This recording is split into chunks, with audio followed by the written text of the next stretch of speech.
جس زمین پہ سجدہ نہ ادا ہو، اس سے بڑا بھی کوئی جرم ہے؟ زنا کرنے کو گناہ سمجھتے ہیں، نماز کا چھوڑ دینا زنا سے بڑا جرم ہے۔ رشوت کھانے کو گناہ سمجھتے ہیں، نماز کا چھوڑ دینا رشوت کھانے سے بڑا جرم ہے۔ قتل کرنا بڑا گناہ سمجھتے ہیں، نماز کا چھوڑ دینا قتل سے بڑا جرم ہے۔ سجدے ہی کا تو انکار کیا تھا شیطان نے کوئی زنا کیا تھا، کوئی قتل کیا تھا، کوئی شراب پی تھی، کوئی جوا کھیلا تھا، کیا کیا تھا؟ کوئی شرک کیا تھا۔ شیطان سجدے کا انکاری ہوا، ایک سجدے کا انکار کر کے وہ ہمیشہ کے لیے مردود ہو گیا۔ اس مسلمان کو ہوش نہیں ہے جو روزانہ دن میں 5 دفعہ 20 سجدوں کا انکار کیے بیٹھا ہوا ہے، اور پھر آرام سے روٹی کھاتا ہے، آرام سے چائے پیتا ہے، اور آرام سے کہہ لگاتا ہے، اور آرام سے اخبار پڑھتا ہے، آرام سے بیوی کے پہلو میں لیٹتا ہے۔ ایک سجدے کا انکار ہو کر شیطان ہمیشہ کے لیے مردود ہوا۔ جس نے فجر کا انکار کیا سجدوں کا، پھر ظہر کے سجدوں کا مذاق اڑایا، پھر عصر کا مذاق اڑایا، پھر مغرب اور عشاء کا مذاق اڑایا۔ گھر میں نماز پڑھنا بھی چلو نہ پڑھنے سے تو بہتر ہے، پر یہ بھی نماز کا مذاق ہی ہے۔ اور 8ویں دن سر پہ ٹوپی رکھ کے آیا۔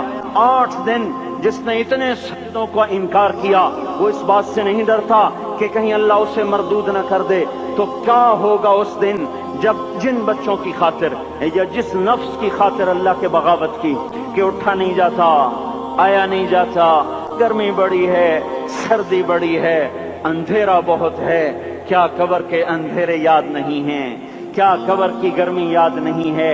کیا جہنم کی آگ بھول گئے؟ کیا جہنم کے عذاب بھول گئے؟ کیا جنت کی نعمتیں بھول گئے؟ وہ اللہ کا کلام بھول گئے، وہ اللہ کا دیدار بھول گئے، وہ اللہ سے ملاقات بھول گئے، وہ محبوب خدا کی محفل بھول گئے۔ یہ کیسا اسلام ہے؟ یہ کیسے پتھر دل ہیں جو کمانے میں تو ایسے مست ہوئے کہ ہوش نہیں، اور جب اللہ بلائے تو ایسے غافل ہو جائیں، نہ بوڑھے پر جوں گے، نہ جوان کو ہوش آئے، نہ کسی عورت کو ہوش آئے، نہ کسی مرد کو ہوش آئے، نہ بازار بند ہوں۔ ارے میرے بھائیو، حکومت سے پیسہ بچانے کے لیے ہڑتالیں کی، 20 دن بازار نہ کھولے، نماز کے لیے اگر دکانیں بند کرتے تو آج اللہ تعالیٰ آپ کو ہر ظالم سے باہر نکال دیتا۔ کوئی ظالم نہ آپ کے مال پہ ہاتھ ڈالتا، نہ آپ کی عزت و آبرو پہ ہاتھ ڈالتا۔ دن دہاڑے ڈاکے پڑے، کیوں پڑے؟ کہ ہم باغی ہو گئے، ہم نے اللہ سے بغاوت کر دی۔ کیا جمعے کے دن صرف اللہ بلاتا ہے؟ یہ جمعے میں اتنے کیوں آتے ہیں اور باقی دنوں میں کیوں نہیں آتے؟ یہ کیسی وفا ہے؟ اور ایسا وفاؤں والا اللہ کہ زمین بولے اے اللہ اجازت دے میں گلستان کالونی کو نگل جاؤں، سمندر بولیں مولا اجازت دے ہم چڑھ جائیں، فرشتے بولیں اے اللہ اجازت دے ہم انہیں ہلاک کر دیں، اور جس کے سجدے کا انکار ہوا پڑا، جس کا 8 بازاروں میں جس کی شریعت کا مذاق اڑایا جا رہا، وہ جس کوئی غیرت خود جوش میں آ رہی کہ یہ میرے بنے ہوئے گندے پانی کے بنے ہوئے نطفے سے بنے ہوئے، میری غذا کھا کر، میرا رزق کھا کر، میری ہواؤں سے زندہ، میرے پانیوں سے زندہ، میری روٹی سے زندہ، میرے دیے ہوئے گوشت سے زندہ، میرے دیے ہوئے نظام سے زندہ، یہ میرے ہی منکر بن گئے۔ 1500 روپے کا ملازم آپ کو چائے کی پیالی نہ دے تو آپ کہتے چل چھٹی کر، ہم کوئی اور رکھیں گے۔ اور جس نے اتنا بڑا وجود بخشا، آنکھوں میں چراغ جلائے، کانوں میں خون لگائے، دماغ میں برق کی روئیں دوڑائیں، دل کو دھڑکایا، سارے بدن کے تک خون پہنچانے کا نظام چلایا، پھیپھڑوں کی فیکٹریاں چلائیں، رگوں میں خون پہنچایا، ہڈیوں کو غذا پہنچائی، اور آنکھوں کو غذا پہنچائی، بالوں کو غذا پہنچائی، زبان کو بولنے کی طاقت دی، دانتوں کو کاٹنے کی طاقت دی، دو وہاں نالیاں لگائیں، سانس کی الگ کر دی اور معدے کی الگ کر دی، اور وہاں پردہ لگایا، جو غذا منہ میں جائے تو معدہ کھل جائے اور پھیپھڑے کی طرف جانے والی نالی رک جائے۔ جو اللہ اتنی حفاظت کرے کہ آپ کا لقمہ آپ کے معدے میں جائے، وہ 2 ہی تو یوں ساتھ ہیں، بالکل یوں ایک ساتھ، اور وہ اللہ اتنی طاقت والا کہ سانس کی نالی بند کرے اور معدے کی نالی کا منہ کھولے اور غذا کو منہ میں سے گزار کر وہ معدے میں پہنچائے، پھر ایک زبردست طاقتور نظام چلائے، اس کو توڑ کے آنتوں میں پہنچائے، پھر کروڑوں قسم کی فیکٹریوں کو حرکت دے اور اس میں سے خون کو کھینچے، غذاؤں کو کھینچے، پھیپھڑے کو غذا، خون کو غذا، خون خود غذا لے کے چل رہا، آنتوں کو غذا، دماغ کو غذا، ہڈیوں کو غذا، ناخن کو غذا۔ ایک ناخن کھینچ لے تو ہم کیا کریں؟ کیا میرے مولا کا نظام ہے؟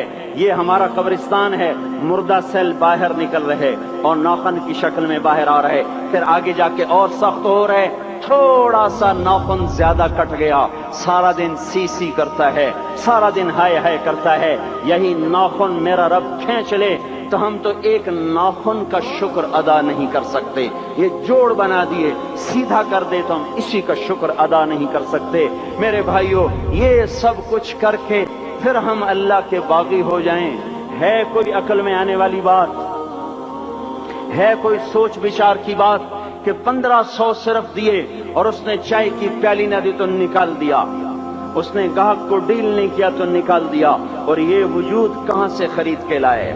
یہ زمین کس نے بچھا کے دی؟ والارض وضعها للانام، اے میرے بندو میں نے ہی تو تمہیں بنا کے دی۔ فاکہۃ، دیکھو میں نے تمہارے لیے پھل نکالا، والحب ذو العصف والریحان، میں نے ہی تمہارے لیے غلہ بھی بنایا اور بھوسا بھی بنایا۔ فبأي آلاء ربكما تكذبان، میری کیوں نعمتوں کو جھٹلاتے ہو؟ کیوں میرے باغی بنتے ہو؟ کس کس کا انکار کرتے ہو؟